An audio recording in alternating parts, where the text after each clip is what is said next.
Yeah, hello, good. We are still in the morning. Good morning, everyone. This is me, your brother, your friend, Human Steven on the show. It has been quite a long time, as you guys know. So much has been going on in the last few days, and I've not been able to show up. I'm not on Nigeria Watch right now because I have an issue. I don't know what happened. Maybe because I've been off the line for quite some time. I was disconnected, not by Nigeria World, but by StreamYard. So I'm still trying to work on that. So I just decided to jump on this to use the Facebook platform to actually, broadcast this very show. Then maybe later in the day, the show will be uploaded on our YouTube page. Please bear with us now until I'm able to fix that. Then you will see me on Nigeria Watch, live. It has been a very tough time. It has been a very tedious time, and but I thank God. I was in Nigeria for quite some time, for a very long time. So this is my first time of actually staying home for as long as 4 months. That was quite long a time, guys, and it was really, really, really, really tough time being there. Not tough per se, but because of what was happening within the country. And as you all know, I am one who deals with, I might believe my aim and purpose is to see we have a better Nigeria that can accommodate every one of us in a shorter possible time. Having said that, I am here today to talk on some very basic issues that is actually affecting our nation called Nigeria. And I found out that in the last few days or 1 week now, the social media space have been whitewashed with a lot of sagas, a lot of controversies, which for me I think it is out of place. You might be living outside the country today, and you might think all is well with you because you live in another man's land where your house is actually burning. Where we need to talk about issues that actually, that it actually concerns, the day to day happenings in our state. We have a lot of time to discuss issues that are irrelevant and that are of no basic consequence, to the social media, space. I have been there have been a lot of issues concerning so very many social media presenters, as they call themselves, and I'm so ashamed, I must say the truth, that the Benin people, the those in particular, have become some kind of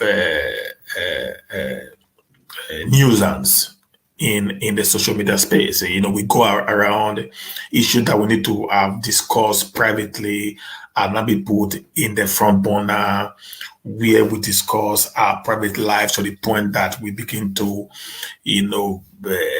verbally assault or murder ourselves. It's quite unfortunate because I think the social media space was provided by Facebook, YouTube, and every other one for us to be able to pass vital information across to the people, and also uh, uh, uh, uh, create an environment whereby people can learn and understand how things are being done.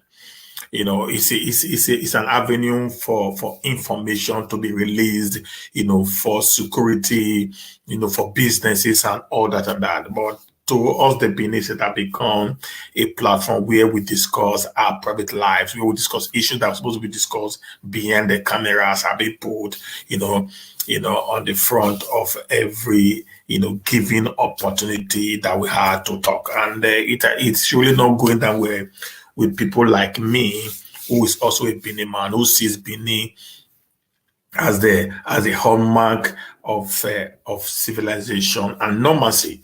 But we are beginning to drag the image and the name of that kingdom down based on our own thinking and the way and manner that we act. I want to play with us, every one of us that are involved in this.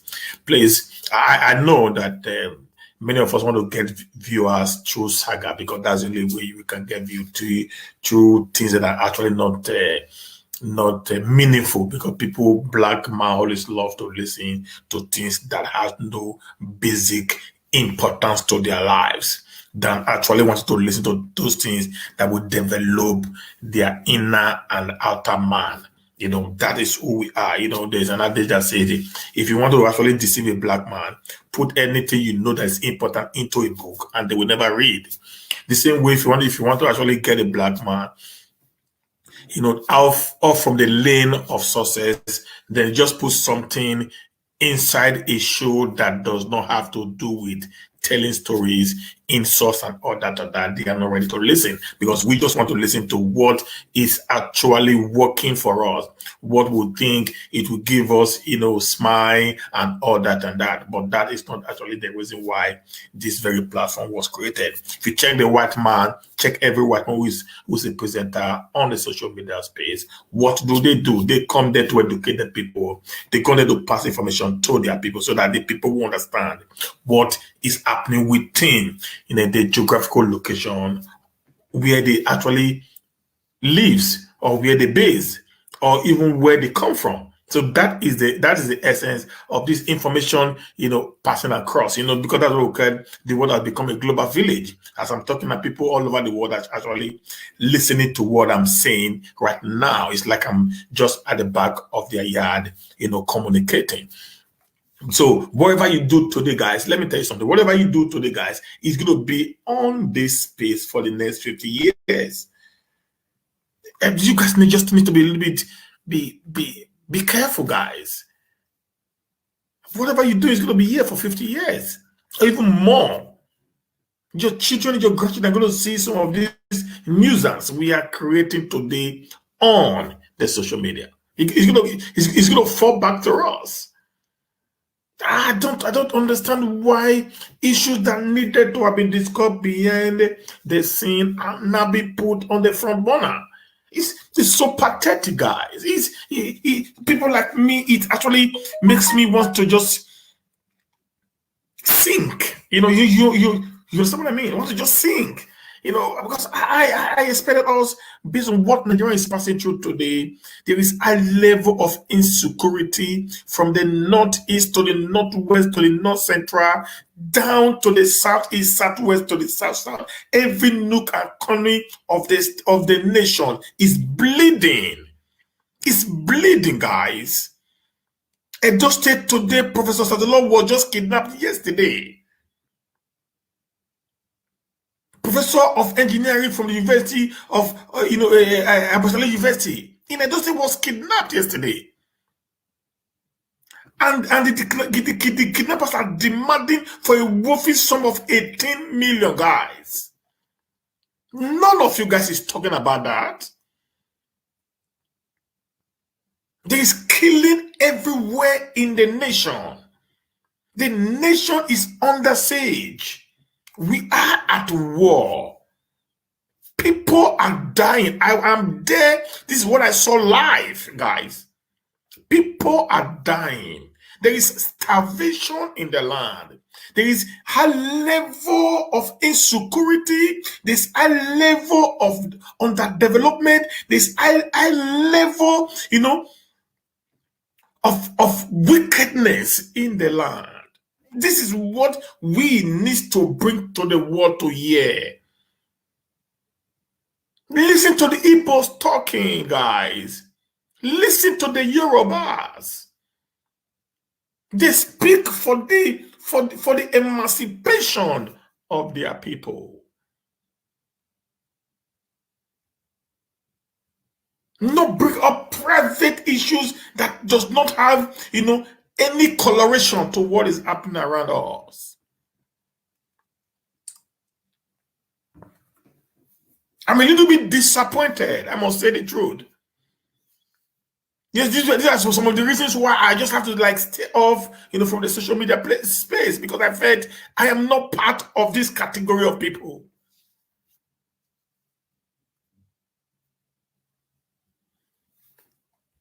Civilization actually began from Edo State, from the Benin Kingdom, but today you guys are dragging us in the mud.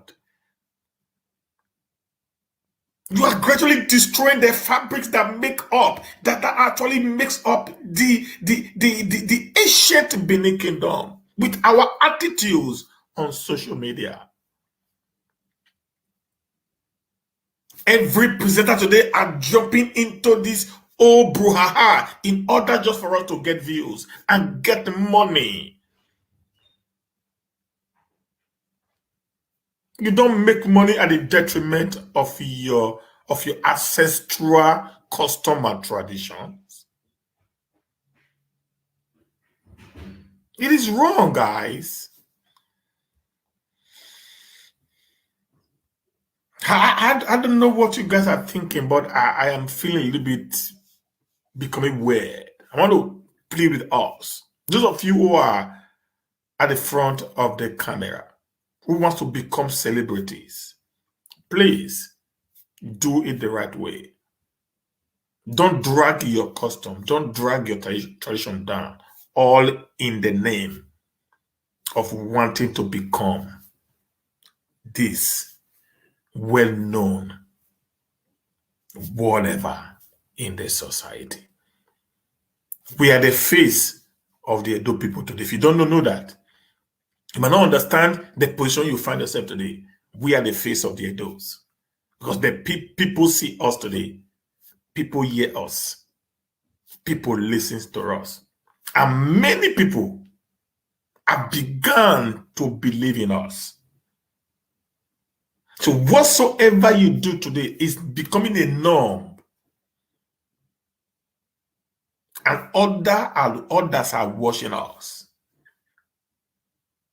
So if all we do is to just sit down and begin to think of how we are going to destroy one another in order for us to get monetary gain, I said that is not actually the culture and the nature of an Edoman. That's what I'm going to say it, guys. Thank you for listening to that. Now, what I'm going to talk about today, I'm going to talk about two things. Maybe I might not finish this whole topic today. I'm going to be able to get myself back to the YouTube channel. But I'm going to talk about, the first I'm going to talk about today is the pantamization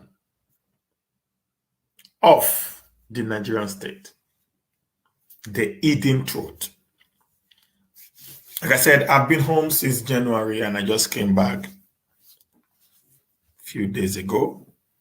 And while I was there, I went round. I would say that Nigeria is gradually collapsing. I'm going to repeat that again. Nigeria is gradually collapsing. The fabrics that actually hold us together is gradually disintegrating. Before now, we only had year of IPOB led by Manzi Unade Kanu. And right now, we have another group within the Southeast led by Dukubo Asari. And we had the one led by Uwazirike. That's three from the eastern region, which is the south and the southeast, as it is being called.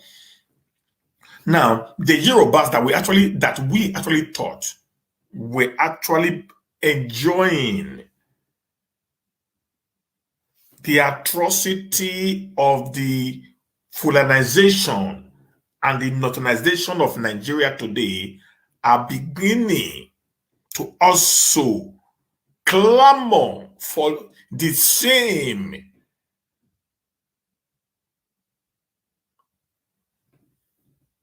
thing that the IPOB, the Mossad, and the Asai Dokubos secessionists are agitating for, which is the dissolution of the nation or the contraction or the company called Nigeria. Let us not forget that in January 1st, 1914, there was an amalgamation. There was a contraction, there was an agreement that was put together that bring about the Niger area, which is called the Nigerian of today, by Lord Lugard and his girlfriend, Florence, who later became his wife. We should not forget, based on the law of contraction, a contraction is a contract that lasts 100 years lifespan. But by that, in 2014, that was when this very particular contraction called Nigeria ended. So from 2014 to date, we are actually operating on illegality. And I'm going to use this medium to call on a British government led by Boris and the Queen of England, Queen Elizabeth II, and everyone who knew about the contraction of Lord Lugard in 1914, who actually knew, the agreement signed that every contraction lasts 100 years, every amalgamation lasts 100 years, that they should come and do justice to the Nigerian state before that great nation goes into explosion. We are at the verge of exploding. And let me shock you, Britain. If Nigeria explodes, it is not going to be fun as usual. That is the truth.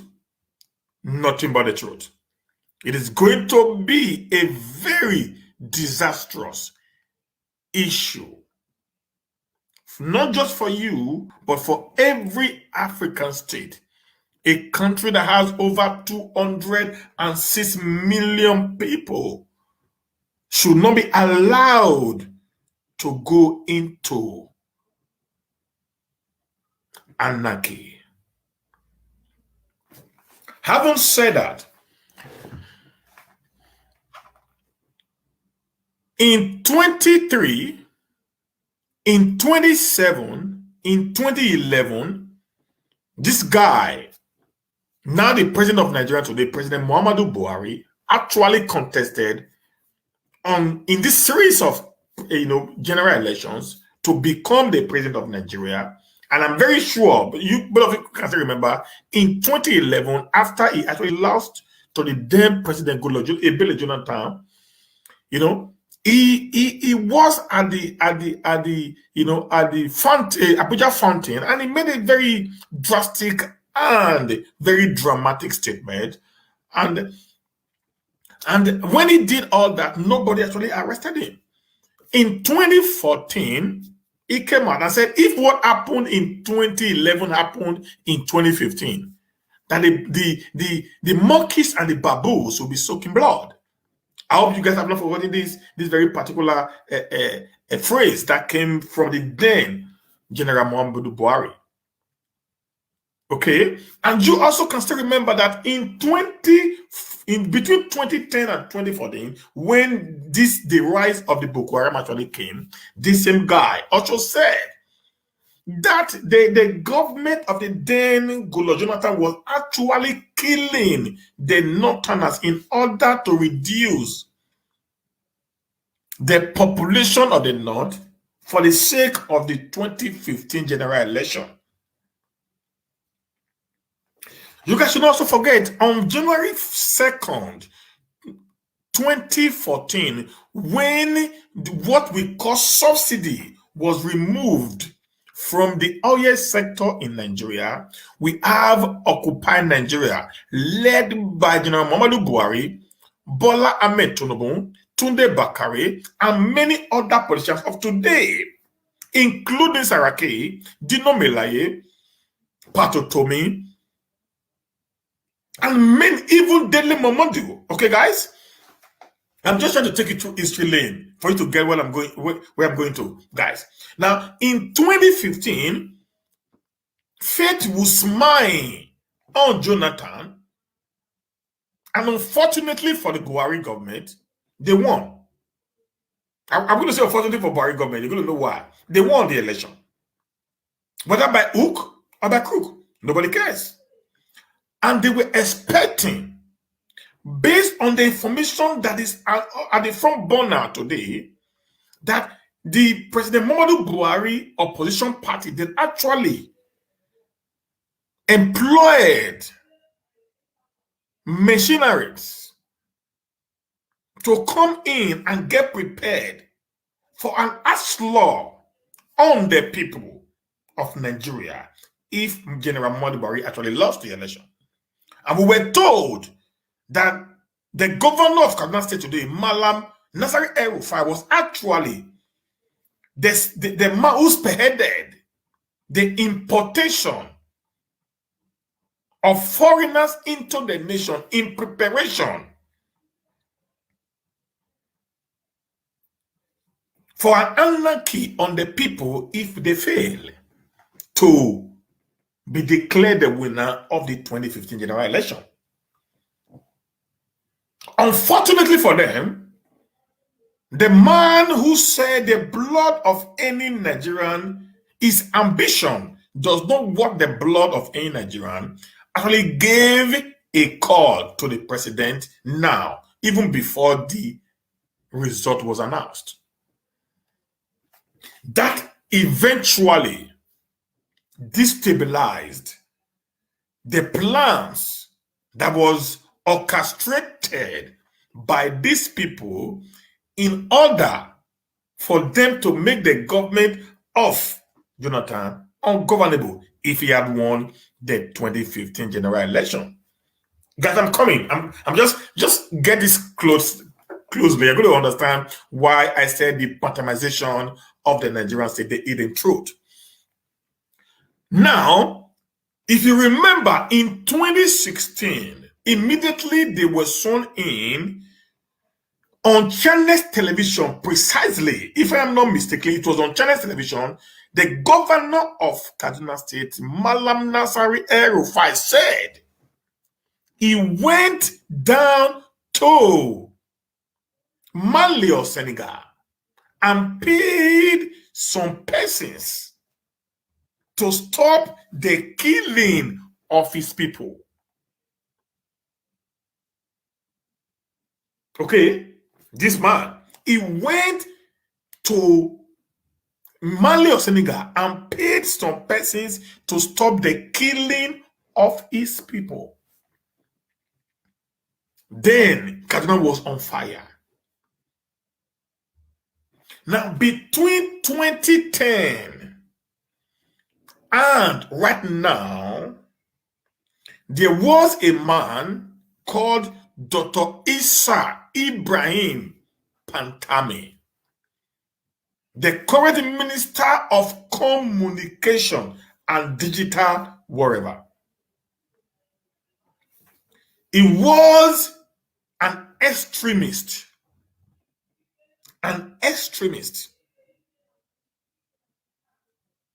who actually believes in the Islamization of the world. During the Al-Qaeda, during the Taliban, and the time of the Osama bin Laden, this guy said in one of his videos that Osama bin Laden is a more righteous Muslim than he is. In his videos, he supported, the atrocity being committed by the Al-Qaeda, by the Talibans, and many others. Don't forget, during that before that 2010, don't forget this guy was actually preaching, and one of his preaching led to the death of a 200 or 300 level student of the Tafawa Balewa University, where he was actually an imam in one of the school mosques. Do not forget, during this period of time, there was nothing like terrorism in Nigeria. But now, what do we call radicalization?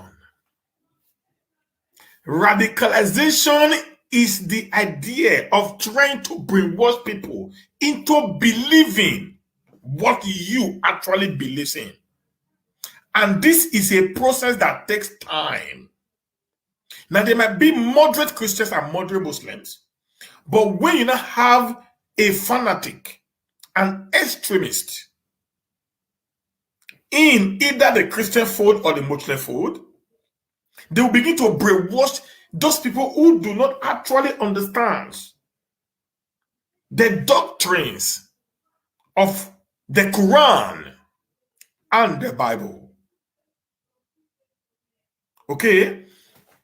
Now they're going to pick some verses from these very holy books to portray their points on what they're actually aiming at.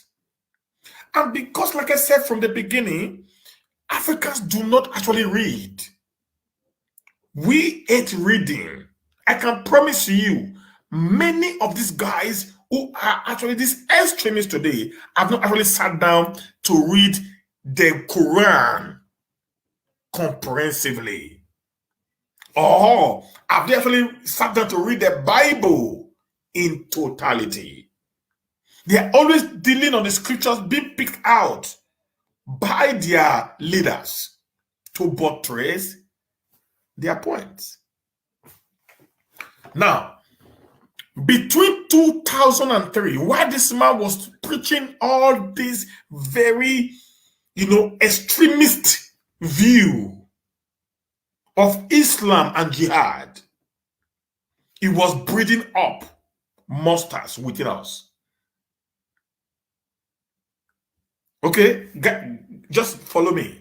This guy was breeding up monsters in our society, known to the law enforcement agencies. But nobody ever stopped him from doing those things that he was actually doing. Now, it grew to the point that he began to declare fatwa, which is a death penalty on people. I remember Professor Aisha, the father of Stephen, who was murdered because the guy printed a tract that he shared in the school compound, and they said the tract was blasphemous. Because of that, this guy, Isa Ibrahim Pantami, declared a fatwa on him. And the Professor Aisha said, his son was murdered in the school mosque. And it took the intervention of the school authority, the police, and the government of Bauchi State to make them to release the remains of his son to him for burial. That was how bad it is. Now, based on information available, he was also very close to Mohammed Yusuf. Issa Pantami, the present commissioner of communication, was also very close to the leader, the founder of Boko Haram set, Muhammadu Yusuf. So, the extremism of the Yusuf ideology has a root in the persons of Pantami. So when we say Pantami needs to go, it is not because we hate the Muslims. No. To have a country called Nigeria and there is no justice, equity, and fairness, it becomes a little bit worrisome to the people. I was not surprised when Gabashew came out and he was trying to not compare the forgery of NYSC certificate, exemption certificate, of Kemi additional, and the extremist view of Issa Pantami. I wasn't surprised because I know Gabasho also is an extremist. He is an apologist of the Fulanization of Nigeria. Guys, don't be deceived. There is a grandstanding plan in order to tie the hands of everyone. I mean, everyone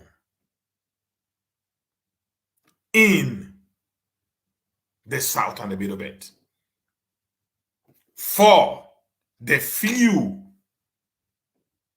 to ride over. I'm going to give you instances. You know, the military had invaded Benue State over the killing of military men. You are aware of that. And how over 70 Benues were murdered by the Nigerian military. We remembered how the military also invaded another village in Akwa State over the killing of some military men. How they were actually raided with bombs. We all know what just happened to Commander Ikonso of the ECN/IPOB family. How himself and some of his commandants were killed also over what they called insecurity in the Southeast. We also remembered there was a live video why the house of Sunday Igbaho was being invaded by the Nigerian Security Service. But there was a stoppage by his supporters who were ready to lay down their lives in order for Sunday Igbaho to escape. Now, what is the atrocity of Sunday Igbaho? What is the atrocity of Mazi Nnamdi Kanu? Can it be compared to the atrocity committed by Issa Ibrahim Pantami?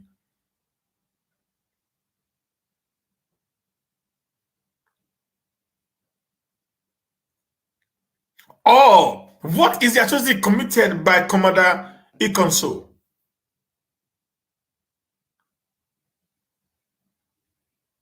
Can it be compared to what Hassan, the Secretary General of Meitiala Katohore, said a few days ago? If what the Secretary of the Meitiala said was said by any Sultana, I am very certain that today the guy would have been declared wanted, or the entire village where he lives would have been bombarded as of today. What is the comparison between IPOB, the kidnappers, or the one they call the bandit, or the Fulani herdsmen? The International Terrorist Index placed Fulani herdsmen as the second most terrorist group in the world, and played the bandit now as the fourth most terrorist group in the world.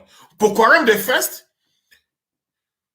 Fulani herdsmen the second, and the bandits the fourth, all in Nigeria, having one ideology: the Islamization of the nation called Nigeria.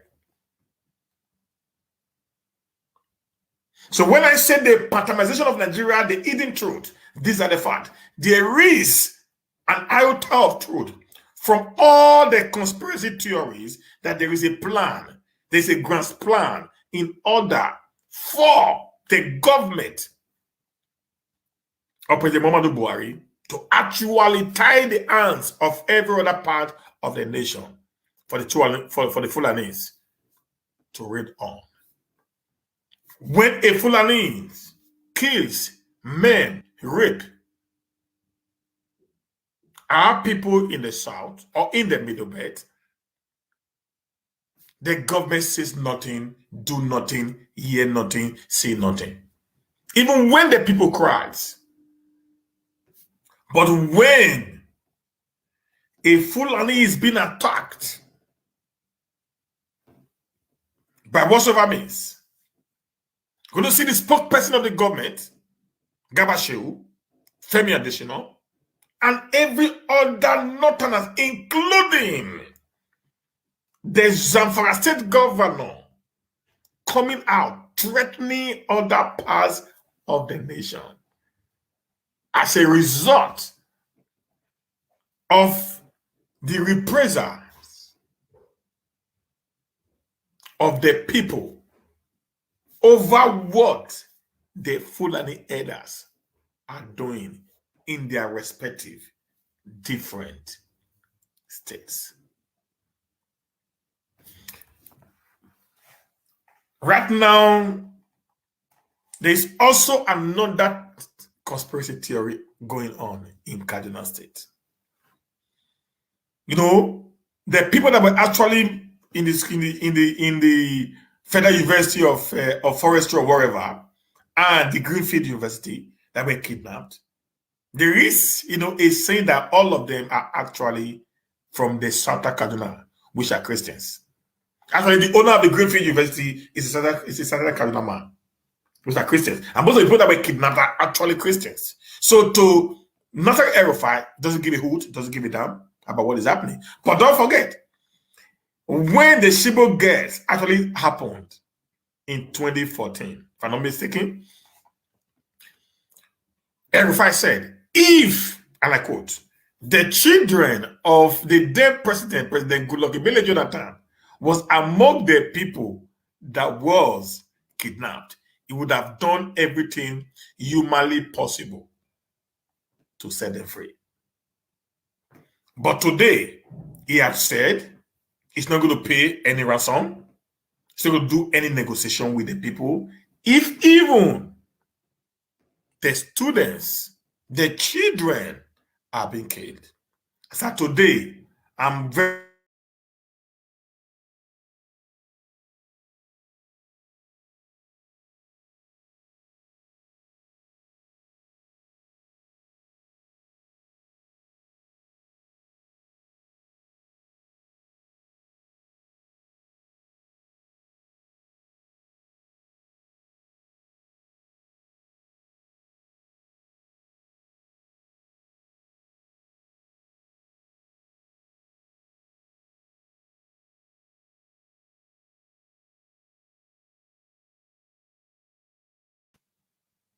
by a Christian president,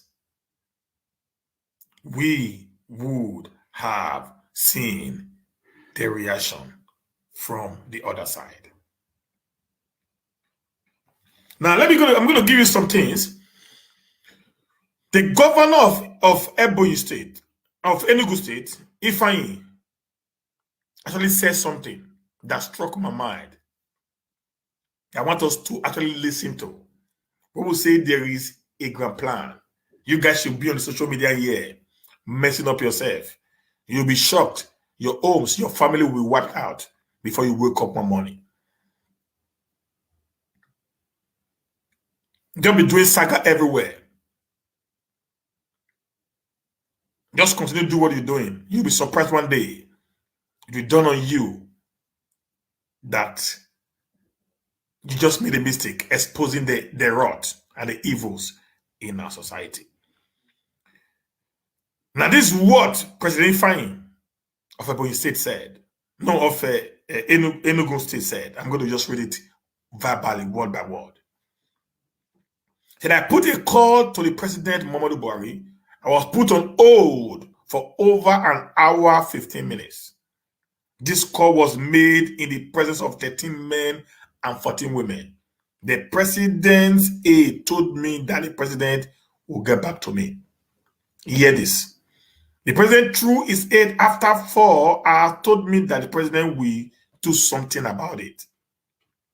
My relative was among the people who witnessed this call. Sly Idoko, that's one of his relative name. On hearing what the police had not On hearing that the police have not arrived at Uzowani, I called the GOC 82 Division for help. I was referred to the presidency again. Hear this now. This time around, I was put on hold for nearly 2 hours again. While waiting to speak to the president, news came in that the attack I was planning to prevent has actually taken place. Here the shocking part of it. Within an hour after the Fulani coordinated attack, the commissioner and the GOC who referred me to the president has mobilized their men to stop retaliation.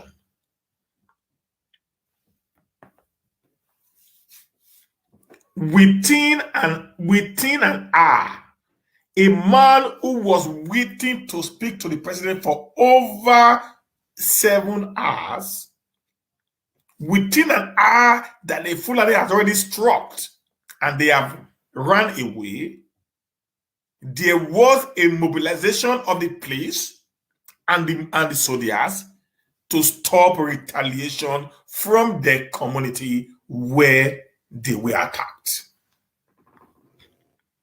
This is from the governor of Enugu State. If nothing should bother you, this should actually bother you. I told one of my friends who is a member of IPOP, I said, "Guy, look, you guys are about to be dealt with by the government of Nigeria." I said, "How?" When the first attack happened in Imo State, I told him, he called me, I said, "Listen," he said, "Steve, why are you not out?" I said, "No, I'm not, in my base, and network is actually not working well here." And I said, "Look," I said, "Yeah, I just seen it on the news." That said that attack was not actually from any of you guys. It was a planned attack in order for them to attack you guys.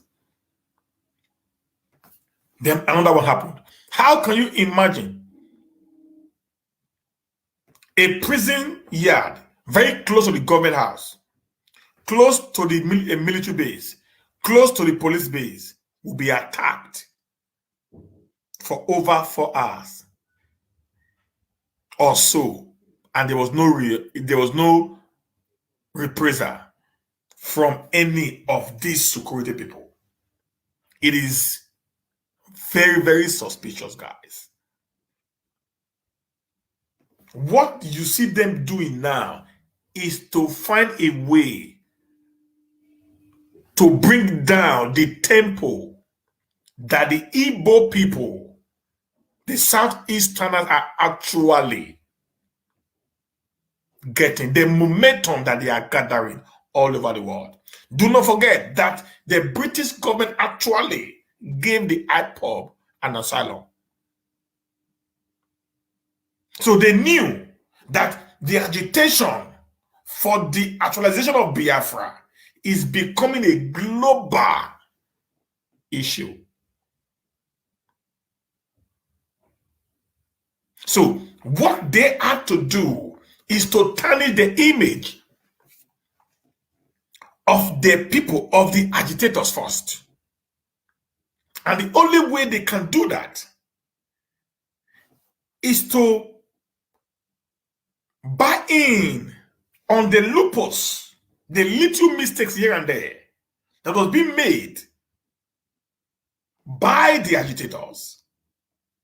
They took advantage of these loopholes. The ESN, Eastern Security Network, for example, I said it last year, and even I did it this year before.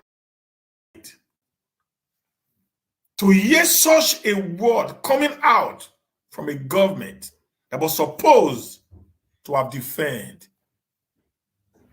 the people.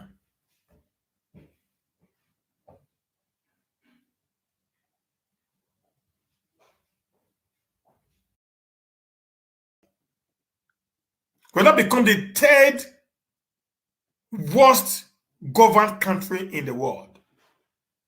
We now have the first terrorist group, the second terrorist group, and we now have the fourth terrorist group in one nation called Nigeria. Today we now have secessionist group springing up everywhere, from the east to the west to the middle belt, all in this government. This government will now find that the rate at which crime is being perpetrated in the country has increased in so much that people begin to get wondered. If these points I have just listed are true, what is wrong with Mbaka calling for Buhari resignation? You guys didn't fight him when he actually supported you guys against a performing president. You guys didn't stop him when he began to call Goodluck Jonathan all sort of things, to the point of him asking Jonathan to actually resign prior to 2015 general election. You guys did not fight Buhari when Buhari told Jonathan to resign because of the Chibok girls' adoption. Today we are out of the Dapshi girls. Today we are out of the Kankara boys. Today we are out of the Greenfield, students. Today we are out of the School of Forestry, and many other kidnapping that have been going on within Nigeria since the government of President Muhammadu Buhari came into power. Are you going to also deny the fact that the governor of Niger State actually came and said a local government in his state have been taken over by Boko Haram?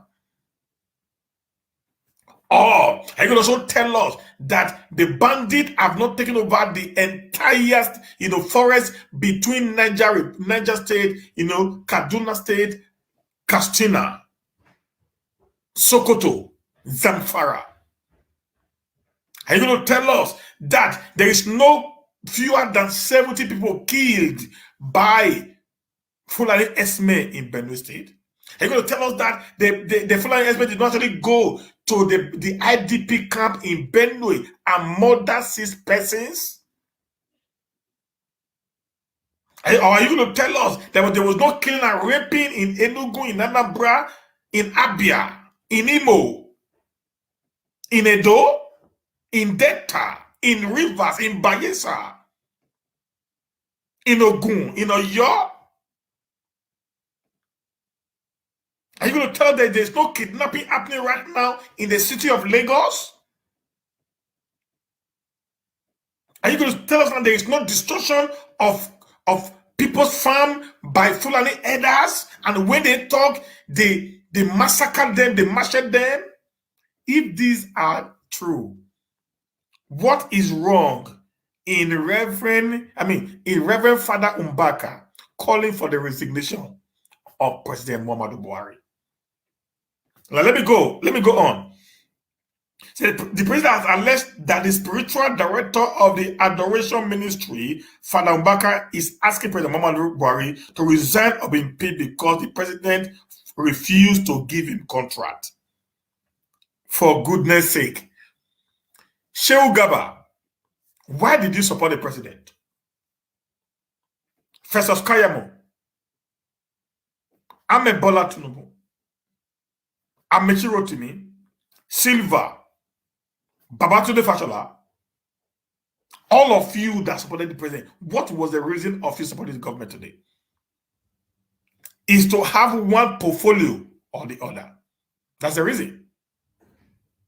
Many of you also supported him to have contracts, which many of you today have been awarded contracts by the government. So if, for whatsoever reason, Father Mbaka actually requested for a contract from the presidency, he had done nothing wrong, because he actually worked tirelessly.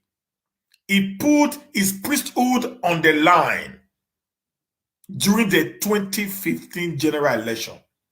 And 2019 again, he reaffirmed his support for this state government.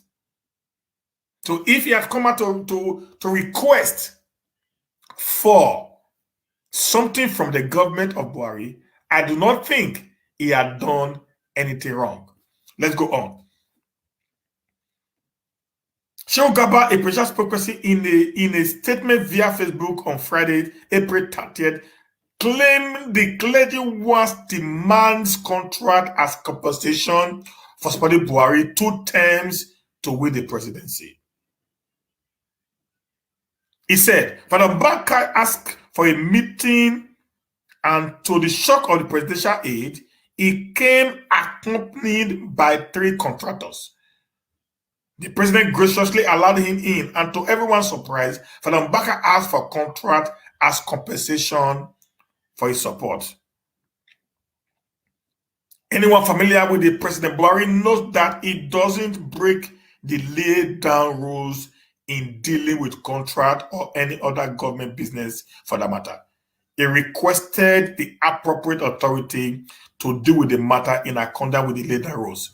I want to say here, there is an element of lies in what Gabashew just said. President Muhammadu Buhari had never followed the laid down rules. If he had, what happened to the federal character? The entire military apparatus in Nigeria today is controlled by the Northern Muslim. The CBN, go check there, by the Northern Muslims. The NNPC, everywhere, since he came in, particularly second term, every vacant position is being occupied by Northern Muslim. A 52 years old DIG, or AIG, sorry, who is from the South, was retired in order for this very particular guy to become DIG. A DIG from the South who is 52 years, this guy is 57 years, was retired just to pave the way for this guy who the new acting IG of Nigeria today. That's how bad the President Muhammadu Buhari administration is. Okay, so he doesn't follow the laid down rules as being claimed by this guy. Let's go on. Shehu said the presidency had exercised discretion by not revealing details of the Mbaka request to save the clergyman from criticisms. But you just did that now. If the presidency refused to reveal it because you felt the people are going to criticize him, why doing it now? Because he now called for the resignation of the president due to his failure in protecting lives and property of the citizenry. Yarima is quick to respond to issues happening in the South than the ones happening in his homeland of Arawa, where kidnapping and killing has become an everyday recurrent menace. They say nothing, they talk nothing about it. But the moment it involves the South, they are quick to make statements, to make threats, to do things that is undermining the unity of the entity, already expired entity called Nigeria.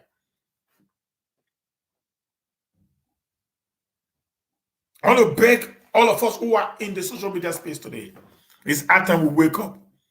Let's face the reality. Let's join us together to speak the truth. You have a platform. You have followers. Speak the truth to them. It is not all about creating unnecessary heat in the social media space, all for you to make a name. Not every money you make is actually good money. Don't bring down your brother in order for you to make money from YouTube. Don't drag yourself into what ought not just because you want to make money. You know, most of us criticize this our lady, this our sister, Lizzie Obede.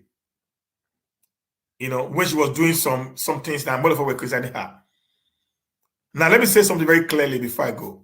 There's no difference between what she was doing and what most of you are doing right now. No difference. All she was doing was an attention. All she was doing was to drag people to her page. So she has to use what she has to get the attention that she needed. So what you guys are doing today, saga, destroying one another, is the same way you want to drag people to your podium. You want people to come and hear you talk. So you are not different from her. She's using what she had. You are not doing something to destroy others' reputation in order for you to become relevant financially and otherwise. Thank you, guys. I need to go right now. Please, guys, I'm still, like I said, I'm still working on my on the YouTube channel. The moment I'm able to get it right, I will stream live on YouTube. Until then, have a nice day. Welcome back to Matter Arising with Humanist Steven. I'm here to give you what will educate you. I'm here to make you to understand what will benefit you better than what will make you happy but have nothing to add to your life. On this way again, bye for now.